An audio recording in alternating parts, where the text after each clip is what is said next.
Ayiwa sɔgɔmada in na an ka munumunu salo senfɛ sa Bamakɔ sigida damadɔ kɔnɔ an ye jateminɛ kɛ k'a fɔ ko nɔgɔya dɔɔni kɔni donna kuranko la hali n'a sɔrɔ l'heure 19 min fɔla gouvernement fɛ k'a bɛna o waati kuran di maaw ma ni sunkalo barikama in kɔnɔ jateminɛw fɛnɛ senfɛ an y'a ye kingɔnɔna dɔw fɛnɛ na yɛlɛma kɔni ma don kuranko la olu fɛ yen nɔ an ka maa dɔw lamɛn.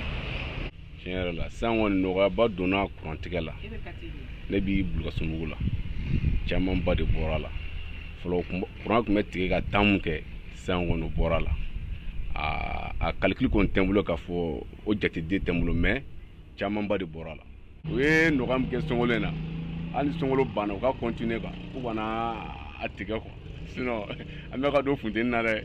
Bon ne bɛ Solomanibugu la yan nɔ mais tiɲɛ yɛrɛ la yan nɔ kuranko kɔni tiɲɛ yɛrɛ la ɲɛ foyi ma sɔrɔ a la parce que kuran min na a bɛ tigɛ an tɛ ka se ka baara yɛrɛ kɛ baaraw bɛ yan fo an bɛ siran ka baara minɛ. Bon a bɛ se ka na nɔ 6 heures midi ninnu a bɛ tigɛ bon o t'anw arranger parce que anw yɛrɛ bɛ wuli 8 heures ka na baarayɔrɔ la n'a fɔra a ka tigɛ midi a ma nɔgɔn. Suntigɛ wagati bɔ a tɛ na o la. Tiɲɛ yɛrɛ la hali ni an ma heure 19 in sɔrɔ fɔlɔ an kɔni b'a fɔ a tagabolo ka ɲi fɔlɔ y'a mɛn an bɛ dugawu kɛ Ala ka dumuni kan ne bɛ Moribabugu Solomanibugu. Donc aw fɛ yan kuran taabolo ka ɲi. A tagabolo ka fisa fɔlɔ a ka fisa fɔlɔ yɛrɛ de parce que a bɛ taa ka na fɔlɔ la a tun bɛ wagati janba min kɛ sisan a tɛ k'o kɛ. Ne bɔ Jelibugu Dumasana tiɲɛ yɛrɛ la kuran bɛ tigɛ an fɛ yan nɔ parce que kuran nalema cogo o cogo yen nɔ o ye heure 2 de ye donc heure 2 heure 3 ɲɔgɔnna a bɛ tigɛ. Awɔ sunkalo in kɔnɔ kɔni sunkalo in kɔnɔ a y'o de daminɛ an fɛ sisan donc tiɲɛ yɛrɛ la kuranko dɛsɛba yɛrɛ de b'an na n'a bɛ se ka solution kɔnɔ o bɛ diya an yɛrɛ yɛrɛ de parce que sunkalo kɔni dabɔra pour que ka fɛnw bɛɛ nɔgɔya o la ko caman bɛ nɔgɔya mɔgɔw ma sunkalo kɔnɔna na quoi voilà. E bɛ min? Bɔgɔbilenni Bayɔrɔ.